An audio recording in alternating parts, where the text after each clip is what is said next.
welcome to the Alberta to Arizona Real Estate Show. I'm your host, Tracie Gray, and real estate investor. And then the superstars of the show on both sides of the border. Up in Canada, we've got Devin Gray in Edmonton, Alberta, and he is a professional real estate agent with EXP and Mogul Realty Group. As well as down on the other side of the border, down in the States, we've got Diane Brennan with Coldwell Banker. And Diane's a professional real estate agent down there in the Phoenix, Scottsdale area. And you guys are talking about the difference between buying and investing in properties in Canada and down in the States. Our last show, we were talking about what to do right now with more houses on the market and things kind of softening that way. So I was thinking maybe a good topic this week would be to talk about what to do if you're trying to sell in a market like this right now to get your house ready and to make it competitive in this kind of market to help get the prices up on it. What do you guys think? Yeah, sounds great. Diane, especially, it sounds like things continue to be great for buyers from a inventory standpoint, but that definitely puts some extra pressure on the sellers to stand out from the crowd. What was that number every week you're seeing in Phoenix? Oh, we're seeing an average of 1,000 new listings a week come on the market. Wow. So now, for people watching this in Canada, especially in Edmonton, the Phoenix market is 7-8 million people. Is that correct? Yeah, we're close to 7. Yeah. So 1,000 would be, you wouldn't see that in Edmonton based on that. So just trying to keep that into perspective. We do see a couple hundred that might come on in a week, but we wouldn't see 1,000 come on week after week because of the difference in size, with the Edmonton area being about 1.3 million with Greater Edmonton, Sherwood Park, St. Albert, that type of thing. But at the same time, 1,000 is a lot. And so what sort of strategies are you suggesting down there for your listings? You guys want to get that? Yeah. We're just going to ignore the photo. All the sounds on our side of things. There's a bunch of different things that you can do that I've suggested to my sellers, definitely, for sure.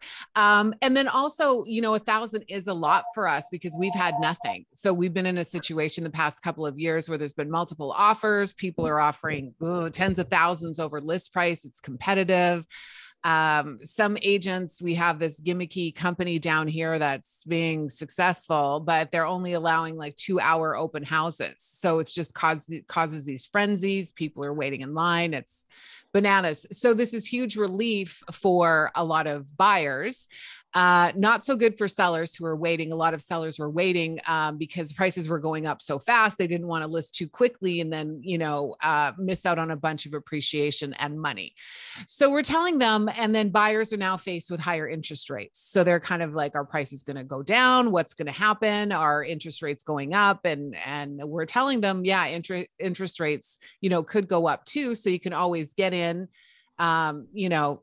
gain the appreciation, and then it's very easy to refinance here. So, but to make it more attractive for homes for sellers, no longer can you just put your house on the market. It has to be in tip-top shape. You have to make sure that you're putting your best foot forward, pick off, now you got to pick up the underwear off the floor. I'm telling you, I've seen houses where people just did not care. And you saw a lot of stuff, right? And people were like, I don't care. We're not asking for repairs. We're waiving inspection. We're waiving appraisal. Now you've got competition. So even 1,000 a week make a difference here. So you have to put your best foot forward. The house has to be clean, make all your repairs. If you want, get an inspection done before to find out what's going on. Offer credits, which you guys in Canada say cash at close. Is that the right term? Yeah, cash back. So we offer credits. We call it just different vernacular. So a lot of sellers are offering points, cash at close, or credit, equaling so that buyers can buy down their interest rate. They can buy a point or two. A point is 1% of the loan amount. They're offering that. If the carpets need to be changed and sellers don't know what the new buyer would like for carpet or flooring, they can offer a credit for new flooring and all sorts of attractive things like that. The biggest thing and the biggest difference is how one thing looks in your home. Like it's kind of the saying, how you do one thing is how you do everything. If you go there and it's hard to open the locks and the front door is dirty, and a lot of us go through our garages, so we ignore our front doors and they get pretty dusty here in Arizona. Make sure that's clean, because it right away signals to the buyer that you're not taking care of this property. Change the filters on your AC or HVAC units, heater units. I don't know if you guys know what AC units are up there. We've heard of them. Yes. We love So this phenomenon. we do the heating and cooling system. So just change the filters, just make sure all those little details are taken care of. A spotless home goes a long, long way. So investing in a professional cleaner to clean your home is just, amazing.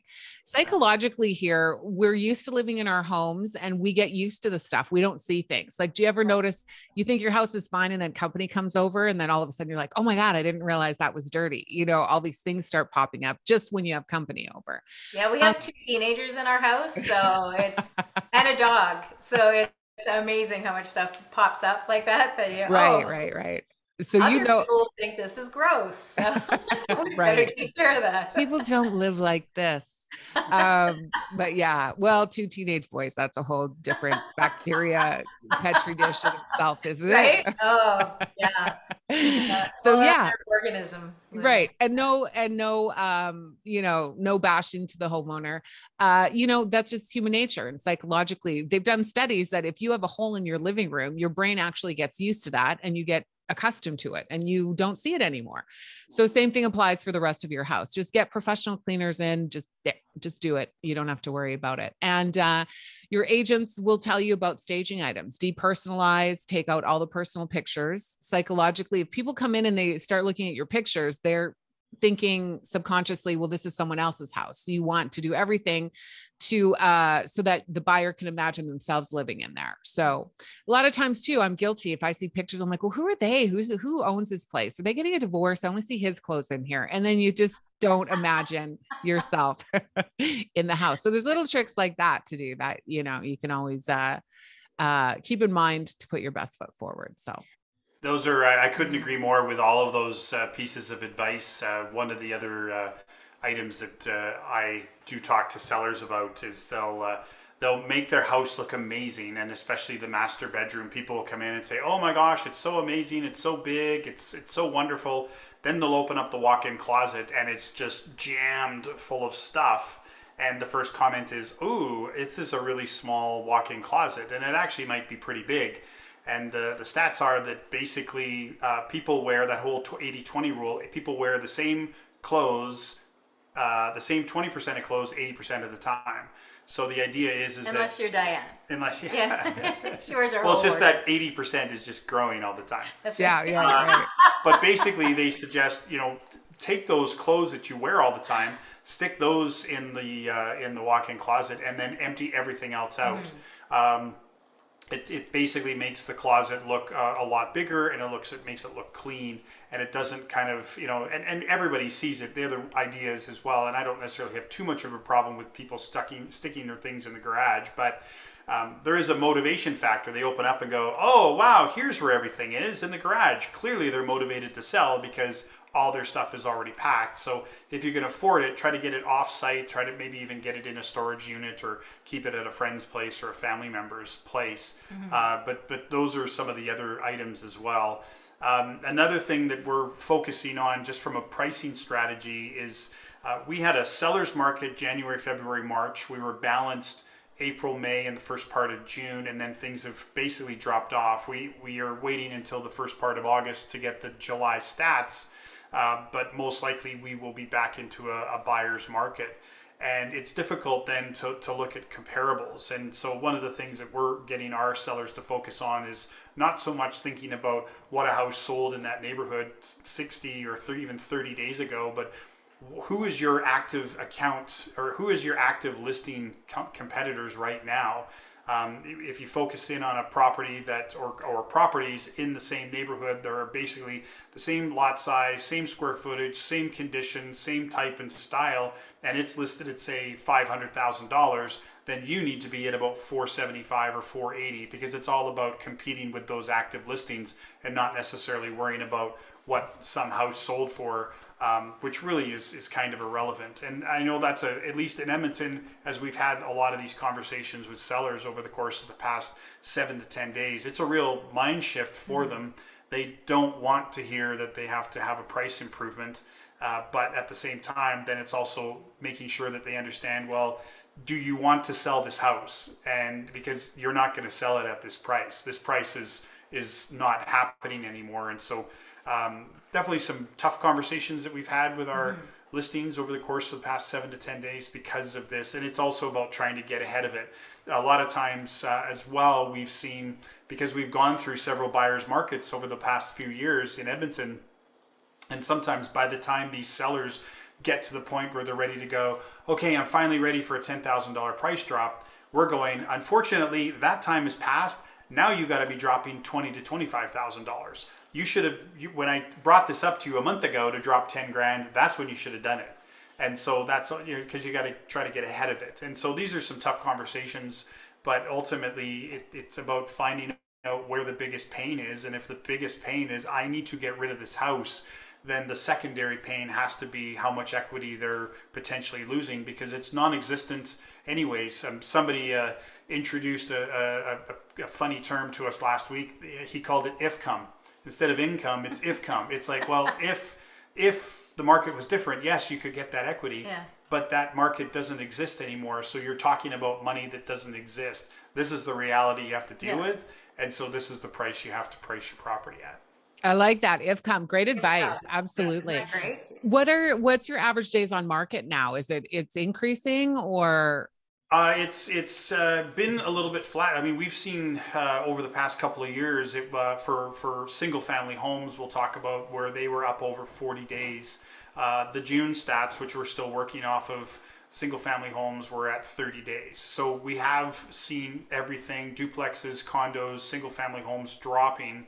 And getting to a point where people can be somewhat excited about average days on market. But we expect that to start ticking back up again as we get through the next month or two. So, how about you? Well, we've been used to 1 day on market. So right, of course. Yeah, things are change. going to be adjusting. Yes, of course. If they even hit the market. Yeah, so that's right.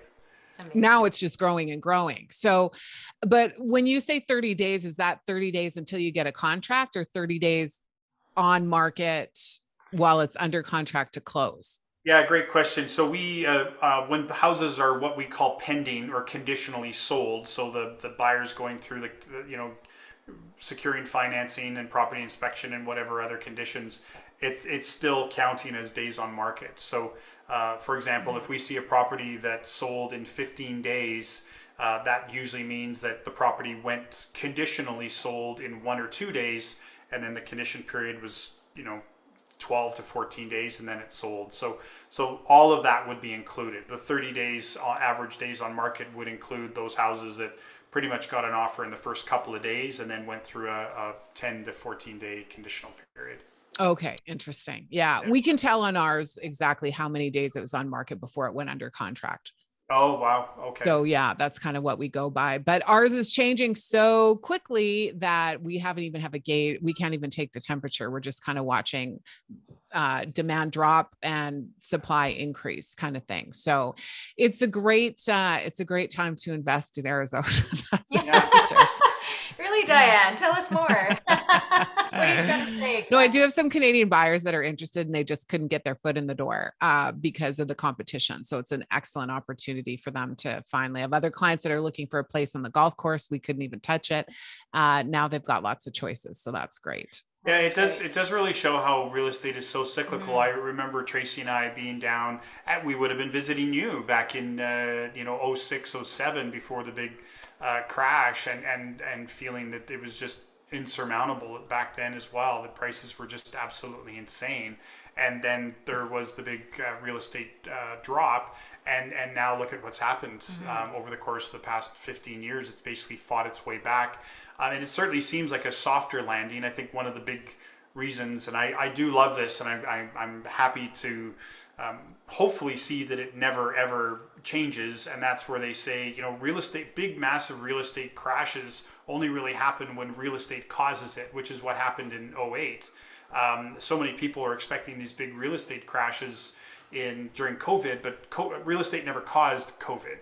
And now real estate isn't causing inflation. So No. yes, real estate values are dropping, but it's not a crash. It's just a softening, which certainly makes a lot of sense in regards to why it would be. People's spending power is a lot less, and a lot of people are tapping the brakes and saying, "Hey, you know what? We're not necessarily ready to go." So we'll see what happens. But I would say that's why I'm encouraged that I think things will continue to soften, but I don't necessarily see things falling off a cliff like a lot of people have been almost hoping for ever since COVID first came around back in 2020, where they've been waiting for these big, massive price drops, and then the same thing in regards to inflation. It's softened, but I don't see a crash coming. Well, and I think I think investors here have been, since the last crash, have been hoping for another one, right? Because that's such an opportunity. It doesn't matter where the market is. Somebody's always there's always opportunity, always opportunity for someone. Right. So yeah, we're not seeing that. And our prices are, they're not dropping. So we were going, we're seeing that the price per square foot for listing is going down just a smidgen, but we're still so new into this that we haven't had any, solid calculations because things are moving so quickly.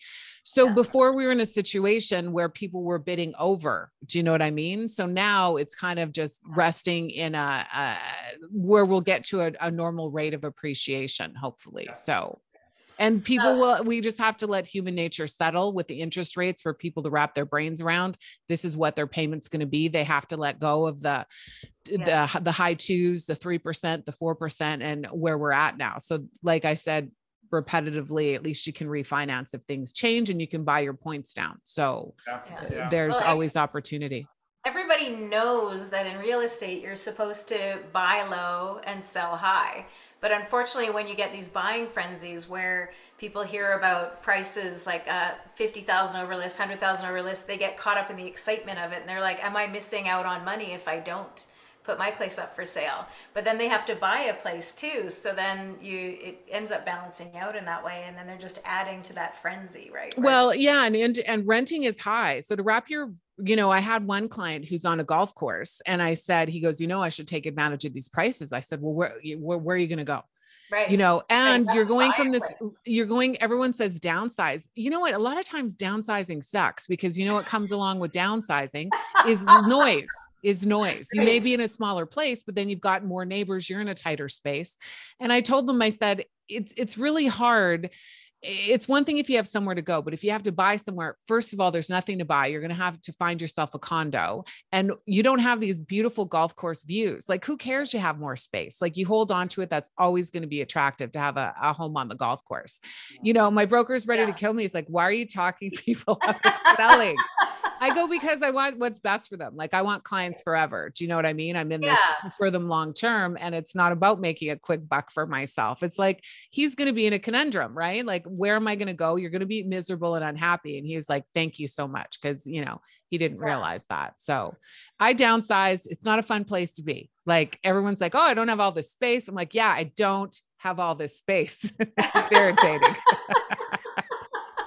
So it's not necessarily the best. It's loud. I've got to deal with neighbors now. And, I can hear, kids crying and all that kind of stuff. And, everyone thinks downsizing is great, less maintenance, but it's not all great when you look at it, going from golf course views to condo, and you're paying the same, probably more for your mortgage than you were on that beautiful house on the golf course. It's a hard pill to swallow. It's tough. Yeah.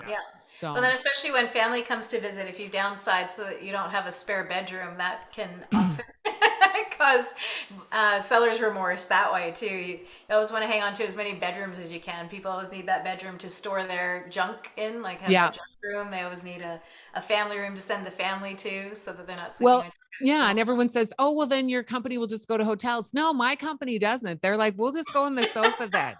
I've been that company, so I know. No. You guys are always welcome. Yeah, so that's a very good point.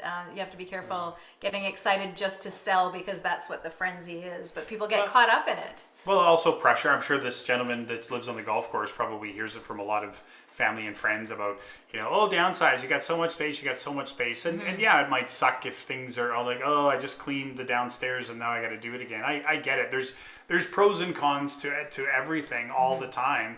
And the only time that I ever have seen where somebody truly enjoys being downsized is that if they really don't expect to be in the property much.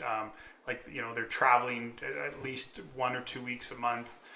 They might be, or going on big long trips for 1 or 2 months at a time. Then it seems that it works out well when they downsize. But to downsize for the sake of downsizing simply because I don't need all this space, so I'll give it to somebody else, that doesn't necessarily work all the time. I actually am dealing with a lady who just moved here. She is by herself, and everybody's been telling her about buying something small, but instead, and she couldn't find anything that matched her taste. So she's buying and she's building an 1,800 square foot bungalow on a half-acre lot, and it's just her in there.